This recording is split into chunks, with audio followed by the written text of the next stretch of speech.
জাতীয় শোক দিবস 15ই আগস্ট উপলক্ষে আজকের এই অনুষ্ঠানে আমি প্রথমেই পরম শ্রদ্ধা ভরে স্মরণ করছি সর্বকালের সর্বশ্রেষ্ঠ বাঙালি জাতির পিতা বঙ্গবন্ধু শেখ মুজিবুর রহমানকে। অত্যন্ত বেদনার সঙ্গে স্মরণ করি আমার মা বেগম ফজিলাতুন্নেছা মুজিবকে, আমার 3 ভাই, আমার ছোট মুক্তিযোদ্ধা ক্যাপ্টেন শেখ কামাল, মুক্তিযোদ্ধা লেফটেন্যান্ট শেখ জামাল এবং ছোট্ট 10 বছরের শিশু ভাই আমার রাসেলকে, কামাল জামালের নবপরিণীত বধূ সুলতানা কামাল এবং রোজি জামালকে আমি স্মরণ করি। আমার একমাত্র চাচা মুক্তিযোদ্ধা শেখ আবু নাসেরকে আমি স্মরণ করি। একই দিনে রাষ্ট্রপতি, military secretary brigadier Jamil Uddin এবং পুলিশ অফিসার সিদ্দিকুর রহমান, তাদেরকেও নির্মমভাবে হত্যা করে আমি তাদের হাত স্মরণ করছি। আমার মেজ ফুপুর বাড়ি আক্রমণ করে যুবনেতা শেখ ফজলুল হক মনি এবং তার আন্তঃসত্ত্বা স্ত্রী আরজু মনিকে নির্মমভাবে হত্যা করে। আমার সেজ ফুপুর বাড়িতে আক্রমণ করে আমার ফুপা আব্দুর রব সাইনিয়াবাদ, মুক্তিযোদ্ধা সংগঠক, এবং তার 10 বছরের ছেলে আরিফ, 13 বছরের মেয়ে বেবি, 4 বছরের নাতি আবুল হাসান আবদুল্লার ছেলে সুকান্ত বাবু, এবং তাদের বাড়িতে আরও ছিলেন সাংবাদিক শহীদ সেরনিয়াবাদ, মুক্তিযোদ্ধা এবং রেন্টু, সেচুর সাংস্কৃতিক কর্মী এবং কাজের লোকজন সহ আরও অনেককে সেখানে হত্যা করে। 15ই আগস্টে যারা শাহাদাত বরণ করেছেন তাদের আত্মার মাগফিরাত কামনা করছি। ঘাতকের নির্মম বুলেটে জাতির পিতা বঙ্গবন্ধু শেখ মুজিবুর রহমানকে হত্যা করে বাংলাদেশে স্বাধীনতার চেতনাকে নস্যাৎ করা হয়। বাংলাদেশের জনগণের যে সামাজিক উন্নতির পদক্ষেপ বঙ্গবন্ধু নিয়েছিলেন এবং যার সুফল বাংলাদেশের মানুষ পেতে শুরু করেছিল। বাংলাদেশে মাত্র 3 বছর 7 মাস রাষ্ট্র পরিচালনার সুযোগ পেয়েছিলেন বঙ্গবন্ধু শেখ মুজিব। এই 3 বছর 7 মাস 3 দিনের মধ্যে বাংলাদেশকে একটা যুদ্ধ বিধ্বস্ত দেশ, রিজার্ভ মানি ছিল না, কারেন্সি নোট ছিল না, যুদ্ধকালীন সময়ে খেতে একটা ফসল ফলেনি, আর যা গোলায় ছিল সব পাকিস্তানি হানাদার বাহিনী জ্বালিয়ে পুড়ে ছাড়খাড় করে দিয়েছিল। 3 কোটি মানুষ গৃহহারা, তাদের ঘরবাড়ি পুড়িয়ে দিয়েছিল। 30 লক্ষ মানুষকে হত্যা করেছিল। 1 কোটি শরণার্থী ভারতে আশ্রয় নিয়েছিল। তারপর মুক্তিযোদ্ধারা অনেকে আহত। পাকিস্তানি হানাদার বাহিনী বাংলাদেশের মাঠঘাট পথ চিনত না। পাকিস্তানি হানাদার বাহিনীর আল বদর, আল শামস, রাজাকার বাহিনী গড়ে তোলে। এই জামাতে ইসলামের অধিকাংশ নেতারাই এই বাহিনীগুলিতে ছিল। গোলাম আজম থেকে শুরু করে নিজামি, মুজাহিদ, কামরুজ্জামান, কাদের মোল্লা সহ মৌলানা মান্নান, আব্দুল আলিম, মৌলানা সোবহান সহ আরও অনেকের মধ্যে জড়িত ছিল। এবং এরা রাস্তাঘাট পথ দেখিয়ে দেখিয়ে গ্রামের পর গ্রাম নিয়ে যায়। শুধু তাই না, ঢাকা বিশ্ববিদ্যালয়ের শিক্ষকদের হত্যা করা, বুদ্ধিজীবীদের হত্যা করা, সব কিছু মূল হোতা কিন্তু এরাই ছিল।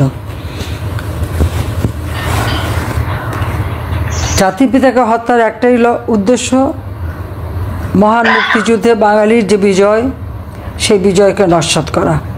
সেই বিজয়কে নস্যাৎ করে দিয়ে বাংলাদেশের স্বাধীনতাটাকেই ধ্বংস করে দেওয়া। আমি আরিয়ানা বিদেশে ছিলাম, আমরা বেঁচে গিয়েছিলাম, কিন্তু এই একদিনে যখন বাবা মা ভাই সব হারালাম, দেশ হারালাম, বিদেশের মাটিতে আশ্রয় নিয়ে থাকতে হয়েছিল 6 বছর। আর বাংলাদেশের ভিতরে এই সময় প্রতিনিয়ত হত্যা ষড়যন্ত্র চলছিল। এই হত্যা ষড়যন্ত্রের মধ্য দিয়ে অবৈধভাবে প্রথমে ক্ষমতায় আসলো মুস্তাক, 3 মাসও টিকতে পারেনি। এরপর আসলো জিয়াউর রহমান, কারণ মুস্তাক জিয়াউর রহমান খুব ঘনিষ্ঠ ছিল, এই চক্রান্তের সঙ্গে সম্পূর্ণ জড়িত ছিল বলে খন্দকার মুস্তাক নিজেকে রাষ্ট্রপতি ঘোষণা দিয়েই জিয়াউর রহমানকে সেনাবাহিনী প্রধান নিয়োগ দিয়েছিল। আর জিয়া রহমান সেনাবাহিনী প্রধান হয়েই সে নিজেকে রাষ্ট্রপতি হিসেবে ঘোষণা দিয়ে ক্ষমতা অবৈধভাবে দখল করে। এবং খুনি যারা আত্মস্বীকৃত, এই কর্নেল ফারুক রশিদ বিবিসিতে ইন্টারভিউ দিয়ে বলেছিল তাদেরকে আবার কে বিচার করবে, তাদেরকে ইন্ডেমনিটি দিয়েছিল, দায় মুক্তি। আমরা যারা 15ই আগস্ট আপনজন হারিয়েছি, আমরা বাবা মা ভাই কারো বিচার পাবো না, কারো হত্যার বিচার পাবো না, মামলা করতে পারবো না। 6 বছর পর আমি দেশে ফেরার সুযোগ পেলাম যখন আওয়ামী লীগ আমাকে সভাপতি নির্বাচিত করলো। এবং 80 সালে আমি লন্ডনে যে আওয়ামী লীগকে সুসংগঠিত করেছিলাম, কাজ করেছিলাম, আর 81 সালের কাউন্সিলে আমাকে নির্বাচিত করেছিলেন। একরকম জোর করেই আমি দেশে ফিরে আসি। জিয়া রহমান অনেক রকম বাধা দিয়েছিল, অনেক উদ্ভট কথা বলেছিল, আমি তালপট্টি বিক্রি করে দিয়ে আসছি, দেশ বিক্রি করে দিয়ে আসছি, অনেক কথা বলেছিল। কিন্তু বাংলাদেশের মানুষ সেই দিন আমাকে আপন করে নিয়েছিল। আমার এখনও মনে পড়ে 81 সালে 17ই মে যখন বাংলাদেশের মাটিতে নামলাম, আমি দেখলাম হাজার হাজার মানুষ, লাখ লাখ মানুষ সেখানে। কিন্তু 30শে জুলাই যেদিন বাংলাদেশ ছেড়ে যাই, কামাল জামাল রাসেল, কামাল জামালের নবপরিণত বন্ধুরা সবাই এয়ারপোর্টে ছিল। কিন্তু আমি ফিরে এসে তাদেরকে তো আর দেখলাম না। কিন্তু আমি পেয়েছিলাম বাংলার মানুষকে, আর পেয়েছিলাম সারি সারি কবর। সেই দিন থেকে ঘোষণা দিয়েছিলাম এবং সিদ্ধান্ত নিয়েছিলাম এই বাংলার মানুষই আমার পরিবার। যে বাংলাদেশের মানুষের অধিকার প্রতিষ্ঠা করতে চেয়ে সেই 1948 সালে ভাষা আন্দোলন থেকে শুরু করে ধাপে ধাপে বাংলাদেশের মানুষকে স্বাধীনতার চেতনায় উদ্বুদ্ধ করে জাতিপিতা বঙ্গবন্ধু শেখ মুজিবুর রহমান এই দেশকে স্বাধীন করেছেন। আমরা মুক্তিযুদ্ধে বিজয় অর্জন করেছি, দেশ শত্রুমুক্ত হয়েছে, বাংলাদেশের মানুষের আর্থসামাজিক উন্নতি করেছেন। বাংলাদেশের ইতিহাসে প্রবৃদ্ধি 9% তুলেছিলেন জাতির পিতা বঙ্গবন্ধু শেখ মুজিবুর রহমান। আজ পর্যন্ত কেউ সেটা পারেনি। এই পাকিস্তানি হানাদার বাহিনী আমাদের নারী সমাজকে, সেই 14 বছরের শিশু কন্যা থেকে শুরু করে বহু মহিলাদের নিয়ে পাকিস্তানি হানাদার বাহিনীর ক্যাম্পে দিয়েছিল তাদের বিনোদনের জন্য। দিনের পর দিন তারা ধর্ষিত হয়, তাদের শরীর ক্ষতবিক্ষত, তাদের যে কি দুরবস্থা ছিল সেটা আপনারা হয়তো এখন কল্পনাও করতে পারবেন না। তো তখন অনেকেরই লেখা আছে, অনেক কিছু খুঁজে দেখতে পারেন। সেইভাবে তাদেরকে নির্যাতন করা হয়। জাতির পিতা বঙ্গবন্ধু শেখ মুজিবুর রহমান তাদেরকে যখন মুক্তিযুদ্ধের পর উদ্ধার করা হয়, তাদের চিকিৎসার ব্যবস্থা করেন, দেশ বিদেশ থেকে ডাক্তার নার্স নিয়ে তাদের চিকিৎসা করান। আমার মা নিজে তাদের হাসপাতালে দেখতে যান, তাদেরকে দেখতে যান এবং এদেরকে সুস্থ করে তুলে। অনেক মেয়েদের হয়তো বাবা মা তাদেরকে ঘরে ফেরত নিতে চায়নি। আমার মা আয়োজন করেছিলেন, গণবিবাহ দিয়েছিলেন। প্রত্যেকে নিজের দায়ী থেকে সেই বিবাহ দেন। এই বিবাহের সময় প্রশ্ন ওঠে বাবার নাম, বাড়ির ঠিকানা। জাতির পিতা বঙ্গবন্ধু শেখ মুজিবুর রহমান বলে দিয়েছিলেন আমার মাকে যে বলে দিও তাদের বাবার নাম শেখ মুজিবুর রহমান, বাড়ির ঠিকানা এই ধানমন্ডি 32 নম্বর 677 প্লটের যে বাড়িটি, এই বাড়িটি তাদের ঠিকানা। আমার কিছু গহনাগাটি ছিল, আমি মাকে নিয়ে দিয়েছিলাম যে মা এদেরকে, আমার লকারে রাখা ছিল বলে বেঁচে ছিল, বাসা তো লুট হয়ে গিয়েছিল, আমি সেগুলো তুলে দিয়েছিলাম মায়ের হাতে, তুমি ওদেরকে উপহার দাও। মা নিজেও দিয়েছিলেন যেটুকু ছিল। আমাদের গ্রামের বাড়ি পুড়িয়ে দিয়েছিল, সব আত্মীয় স্বজনের। আমাদের 32 নম্বর পাকিস্তানি হানাদার বাহিনীর দখলেই ছিল, সব লুটপাট করেছিল। আমার মা, আমি, জামাল, রেহানা, রাসেল আমাদেরকে গ্রেপ্তার করে ধানমন্ডি বর্তমান 9A, তখন ছিল 18 নম্বর বাড়ি, 18 নম্বরের 26 নম্বর বাড়ি, এখন একটা মাল্টি স্টোরি বিল্ডিং, তখন ছিল একটা একতলা বাড়ি, আমাদের সেখানে বন্দি করে রেখেছিল। আমি তখন অন্তঃসত্ত্বা ছিলাম। আমার ছেলে জয় কিন্তু ওই বন্দিখানায় তার জন্ম হয়।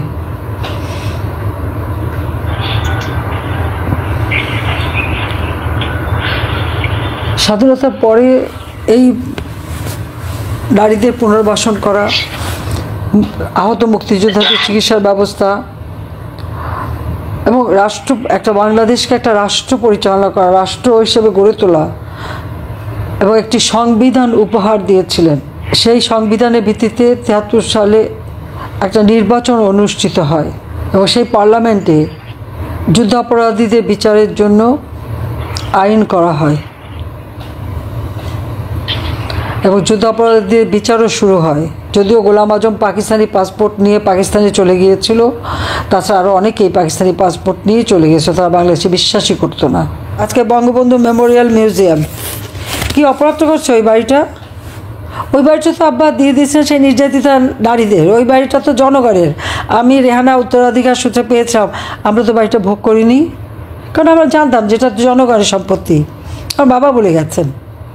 আমরা বঙ্গবন্ধু মেমোরিয়াল ট্রাস্ট গঠন করে ট্রাস্টকে দান করে দিয়েছি। আর এই ট্রাস্টের মাধ্যমে অনেক নির্যাতিতা নারী, শিশু, তারপর শিশুদের শিক্ষা, আমাদের গ্রেনেড হামলায় আহত বা আওয়ামী লীগের অনেক দুস্থ নেতাকর্মী সবাইকে আমি সাহায্য করতাম, যারাই আসতো, এবং আমরা বৃত্তি দিতাম। প্রায় 1800 ছাত্রছাত্রী বৃত্তি পেত আমাদের এই ট্রাস্টের থেকে। সব বন্ধ আজকে। কতজনকে মাসে মাসোহারা দিতাম, কাউকে 10,000, কাউকে 8,000, কাউকে 9,000 বুঝে সবাইকে আমরা মাসোহারা দিতাম। এই দুস্থ যারা পঙ্গু হয়ে গেছে, বোমা গ্রেনেড হামলে আহত, সব আজকে তারা হাহাকার করে বেড়াচ্ছে। প্রথমে আগুন দিল, তাতেও তাদের মন ভরেনি।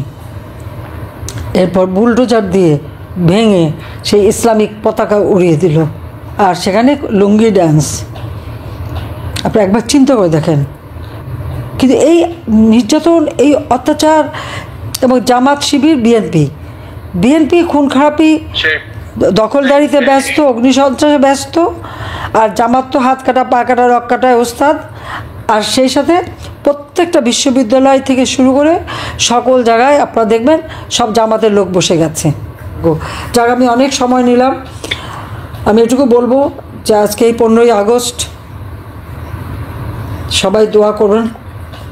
এই আগস্ট মাসের কোনো অনুষ্ঠান তারা করতে দেবে না, ঘোষণা দিয়েছে। আমার আবেদন, যে যেখানে আছেন, যেভাবে থাকবেন, সবাই হাত তুলে দোয়া করবেন জাতির পিতা বঙ্গবন্ধু শেখ মুজিব এবং আমার পরিবারের সব সদস্যের জন্য, যারা 15ই আগস্টে শাহাদাত বরণ করেছেন। আপনারা যেখানে যেভাবে পারবেন নিজেরা একটু কালো ব্যাজ ধারণ এবং বঙ্গবন্ধুকে স্মরণ করা এবং তার জন্য দোয়া, গির্জা মন্দিরে প্রার্থনা করবেন, এটুকু আপনাদের কাছে শুধু চাই। আর স্বাধীনতা জাতির পিতা দিয়ে গেছেন, এই স্বাধীনতা আজকে শকুনের